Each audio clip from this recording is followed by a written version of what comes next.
Jadi ini mulaikan Allah Ta'ala ada dua golongan yang dijamin akan terus ada terus sampai kiamat. Yang pertama kali golongan ahli ilmu. Diceritakan Imam Tabarani, yakhlufu hadzal ilma yahmilu hadzal ilma min kulli khalafin udulu ila akhir hadis. Jadi akan ada selalu orang-orang ahli ilmu yang memikul ilmunya Nabi ini terus sampai hari kiamat itu akan ada terus. Dan Allah telah buktikan janjinya. Ada terus yang namanya para ulama itu ada terus.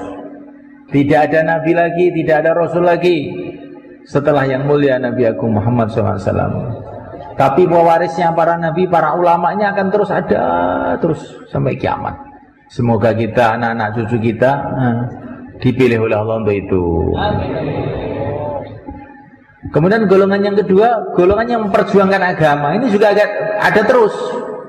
La yazalu ta'ifatun ummati yuqatiluna al-haq la yadurruhum man khadalahum hatta ya'ti wa'dullah. Akan terus ada golongan yang memperjuangkan agama ini sampai kiamat. Semoga termasuk kita semua. Maka semulaikan Allah SWT, inilah jalan kesuksesan. Kalau kita mengikuti jalan yang dibawa oleh yang mulia Nabi Agung Muhammad SAW. Gak ada jalan lain. Pahit, manis, pokoknya dari Nabi kita terima dengan ridho, dengan gembira. Wa kullu ma jaa bihi rasulu fa haqquhu taslimu wal qabulu.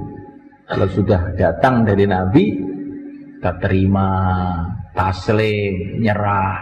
Seperti seorang sakit datang ke dokter, dokter bilang, oh kamu ini harus dibedah perutnya. Kalau nggak dibedah bahaya. Oh begitu Pak Dokter. Iya. Dan untuk membedah perut kamu ini, kamu harus bayar saya 10 juta. Maka dia pulang ke rumah, ngambil uang 10 juta. Sepeda motornya dijual. Ini Pak Dokter 10 juta untuk membedah perut saya. Nah, maka dicarikan peso, bedah perutnya itu. Saya itu dijahit. Dijahit. Sakit itu semuanya kan, perut dibedah. Tapi dia ini meringis-meringis dengan gembira. Terima kasih Pak Dokter sudah bedah perut saya. Nah, coba semuanya kan, ini taatnya orang kepada dokter. Kalau dokter bilang ini makan pil pagi sore, ini pilnya pahit loh nih, dan harganya mahal. Sudah pahit mahal lagi. Nah, maka dia pun cari utangan untuk beli pil tadi. Karena apa? Merasa bahwa dokter ini punya ilmu, sekolah di fakultas kedokteran 10 tahun. Nah Rasulullah SAW ini bukan sekolah di fakultas kedokteran, sekolahnya di Sidratul Muntaha, di atas langit sana.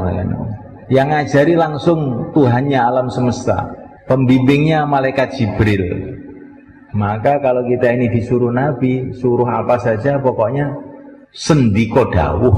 Nah, Desundi sendiko dawuh. Sami'na wa ta'na. Enggak ada pikir-pikiran lain, udah. Pokoknya perintah Nabi bismillah. Pahit getir perintah Nabi mesti bermanfaat. Karena perintah Nabi berarti perintah Allah. Kalau orang dipotong kakinya, bedah perutnya oleh dokter siap, maka kita ini pun kalau diperintah oleh Nabi potong lehernya, siap juga, insya Allah. Sekarang bukan disuruh motong leher, disuruh ngangkat leher saja. Ngaji jangan ngantuk, cuma itu aja. Siapa yang ngantuk? Insya Allah diangkat lehernya. Jadi semulaikan Allah Subhanahu Wa Taala, ini kesuksesan di situ itu. Maka apa yang diajarkan oleh Nabi supaya kita ini sukses? Ma anzala 'alaikal Qur'an litashqa.